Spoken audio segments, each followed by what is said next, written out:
Our many travels take us to the west of Pretoria in Section 8 in Outreachville, where we uncover a gem in the literary space, a child genius, you may call her. She authored her first book called Still I Rise, Breaking the Chain of Bullying, and this is none other than Bontle Destiny Shai, a 15-year-old first-time author. Congratulations are in order, and thank you for joining us. Thank you for having me. You were literally born an author, one would argue, because I think it was in grade R where you were called to deliver a speech that had literally defined your journey. Talk us through that. In grade R, we had a Nelson Mandela garden opening at school, and I was chosen to be one of the people to present a speech to the Nelson Mandela family, and that was when my journey began. Okay, and how did that feel for you if you just cast your mind back? I really can't remember, but I think I was happy, a little nervous because I did cry, but I was intensely happy. Okay, and then since then you've taken every opportunity when you're required to deliver a speech for family, friends, or even high-profile events. Speaking of which, your launch that was recently held, how was that, putting the logistics together for the book? It was overwhelming. I was extremely happy. I didn't get the time to just take everything in. It just happened so fast. But I was so happy to reach this stage in my life. And the person I could thank is God for getting me this far in my life. I'm truly, truly grateful. And you're such an inspiration because at your tender age, you're already so defined. You know exactly what your purpose is and you're focused on it. You're not entertaining any distractions. What keeps you grounded? My family. I'm one person who gets shouted at. I was taught the difference between right and wrong from a very young age, and I have known that some things are not, just wait a little bit. You're going to see them in the future, not now. So, yes. Yes. So family is very, as you're saying, they keep you grounded. But your journey in writing, did you journal a lot? Not really. I had to think deep within myself, find the right words, and really, really mean whatever that I was writing in the book. Yeah, so it is about the impact that your words and your experience has for the reader. So you must spend a lot of time in paying attention to detail and being meticulous and making sure that there's a flow to the story. Maybe you can tell us more about the journey of writing the book, Still I Rise.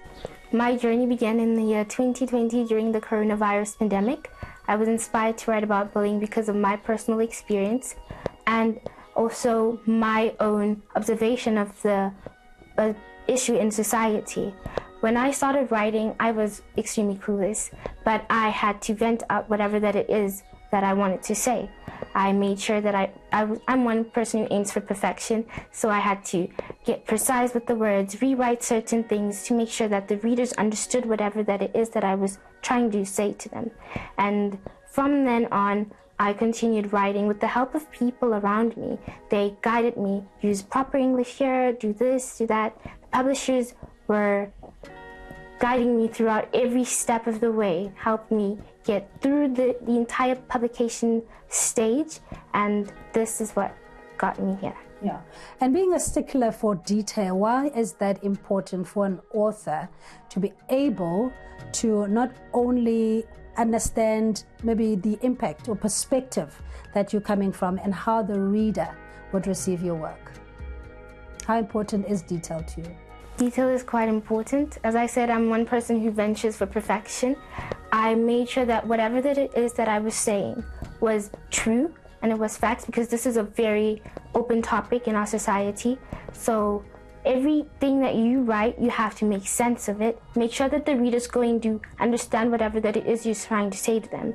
And analyze every single sentence in a way where a kid could also understand it. An adult can understand, everybody in every age group can understand. Yeah, and with understanding also means that we have to define things, and there's certain jargon or terminology that you need to break down. So in the book, you do break down what bullying is, but for the benefit of our viewers, you can just give us a broader definition of what bullying is? Research all defines bullying in many different ways, but the definition that I found more elaborate was that bullying, a violation of human rights, is a form of aggressive behavior in which someone intentionally and repeatedly causes physical or emotional harm to another.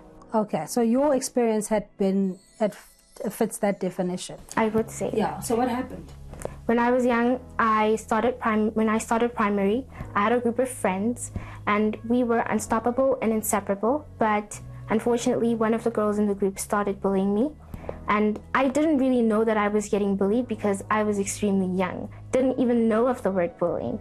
I continued to listen to whatever that it is she was saying. She bullied me for my personality, my body, and whatever that it is that I said. When I gave speeches, I'd be made fun of, and I'd be ordered around to do things for them. And being me, I went back into the group every time I was kicked out because I didn't know I was being bullied. I thought their behavior was normal. It was just regular behavior until I got to 3rd grade when I was taught, we were given a project to just research and write any speech you wanted to write.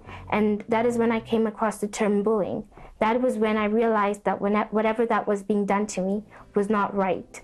From then on, I still continued to be in the group. I was bullied from 1st to 6th grade. I continued to be in the group, stayed there, and I was continuously told that I would never make it in life. And those words really hurt, to be very honest. They gave me a very low confidence. I felt like I was unworthy.